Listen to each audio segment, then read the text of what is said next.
Hello and welcome to another update video about Solana. Here on the Solana chart, we haven't really seen much action, not much price action since we've entered this local range.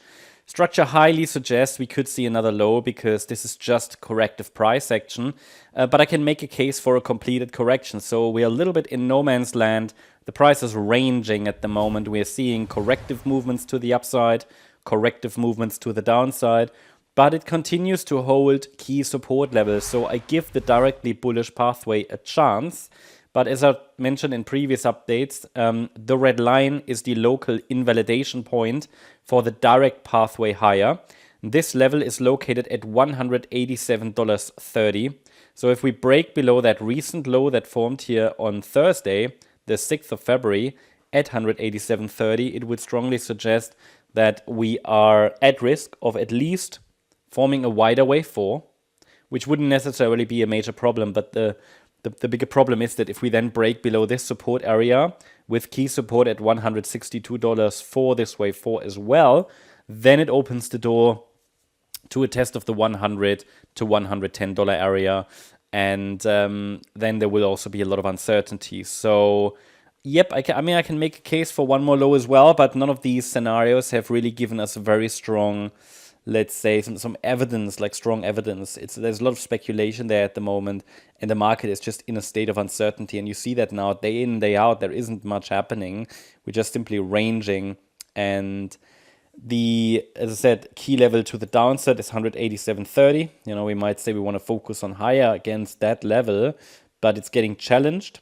So the idea is that at the moment, if in the bullish count, a larger correction, which is a B wave of a fifth wave, fifth wave is up here around 360. This B wave bottomed, and we're now working our way higher. In this scenario, the fourth wave already bottomed on the 13th of January, and we're now in this fifth wave, which is an ABC structure. This B wave bottomed, and the problem is that there is not really strong evidence that the C wave has started. But it could have, it could have. Just can't, very balanced probabilities, I'd say. But probabilities will shift to one more low, below 187.30. Then it will be likely that we're also breaking below the February low, which formed at around $177. So from a bullish point of view, there are a few pathways we can explore. They are all not really high confidence, and I would not be surprised at all if the price breaks below 187.30 and wipes them all out. I mean, it's just 2 to 3 different interpretations how the bullish pathway could be followed, and that comes from the messiness of the structure, because if the movements that we see here in the range are very corrective and overlapping, then we can't really make a strong case for one scenario. There are always different options, because the price would not really tell us which of these scenarios it is, right? Corrective price action always leaves a lot of room for interpretation, but we have very clear invalidation points, and the good news is they all share the same invalidation point at 187.30, so a break below it, means that these can all be erased, and then probably one more low is happening, and it might be in a larger wave 4. Either way, we can make a case for a low, but we haven't got a strong setup to the upside that would support it. There is a problem with this structure, which is that the rally from the 3rd of February low to the 4th of February high is only in 3 waves. So any move up, as shown, for example, here in yellow, would only be a diagonal pattern. And we formed the 1-2 setup, and this is now an AB. So the dip that happened yesterday could just be a B wave low, and we're starting a C wave up now. That's one scenario, but again, it must hold above the red line. Another scenario would be just a large A, B, and we're now moving up in a C wave of maybe a larger wave 1. Then the C wave would obviously also be a 5-wave move, and possibility that this here was wave 1, wave 2, A, B, 3. So very complex, I don't want to discuss these pathways in detail because it's just pointless, because it all hinges on the bull's ability to defend the 187.30 level.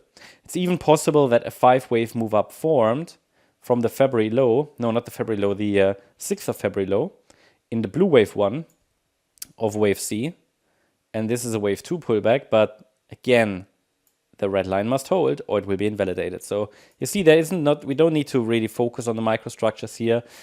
First indication, a low of sorts is in place, would be a break above the first signal line here at $209.30, followed by a break above $218.67. So it's sort of the 220 area there, because also the February high is ideally broken. Then at least we break out of the local range and can watch for higher prices. Unfortunately, the chart doesn't offer much more clarity at the moment, okay? And we just have to be patient at the moment. So hope you liked the update. If you did, please hit the like button, leave a comment and subscribe. And if you really like the content, then please check out the channel membership. Also, if you're bored by this price action, check out our new main channel, which I launched last week. It's already very popular. We already have nearly 6,000 subscribers already within a week. So thanks all for your feedback about that channel. Yesterday I talked about the altcoin season. Is it delayed? What would need to happen to get it running? We talk about gold on this channel. I talked about Coinbase, Trump's plan for a Bitcoin reserve, different things. The Nasdaq was covered, and I will also upload a video about silver next. And then we talk about different topics. And this is kind of a different channel where we also want to do interviews, podcasts, and so on. You'll find the link in the description. Check it out. Thank you very much. Bye-bye.